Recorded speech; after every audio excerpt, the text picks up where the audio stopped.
చంద్రబాబు నాయుడు గారు అభివృద్ధి చేయాల్సిన పరిస్థితి ఉంది. కోస్తా కారోడా మద్రాసు నుంచి నెల్లూరు నుంచి శ్రీకాకుళం దాకా రోడ్లు వేసుకోవాలి, అలాగే అమరావతి పూర్తి చేసుకోవాలి, పోలవరం పూర్తి చేయాలి, రోడ్లు పూర్తి చేయాలి.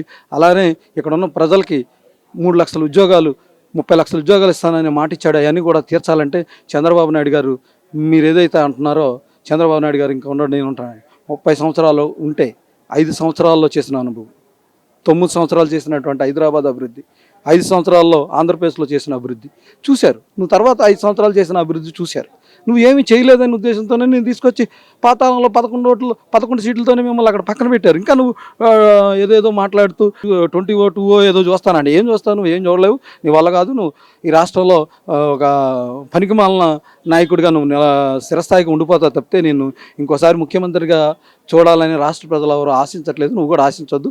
మీరు దయచేసి మీ నాయకులను కూర్చోబెట్టుకొని వెళ్ళిపోయే వాళ్ళను, పారిపోయే వాళ్ళను, గోడ దూకే వాళ్ళను విజయసాయి రెడ్డి అంటే నెంబర్ 2 అలాంటి ఆయన వెళ్ళిపోతే నేను దాని గురించి మాట్లాడుకోవాలి, దాని గురించి చర్చించు, దాని గురించి కార్యకర్తలంతా కూర్చోబెట్టి కార్యకర్తలారా మీరు ఎక్కడికి వెళ్ళొద్దు, నేను ఉన్నాను, మీకోసం ఉన్నాను.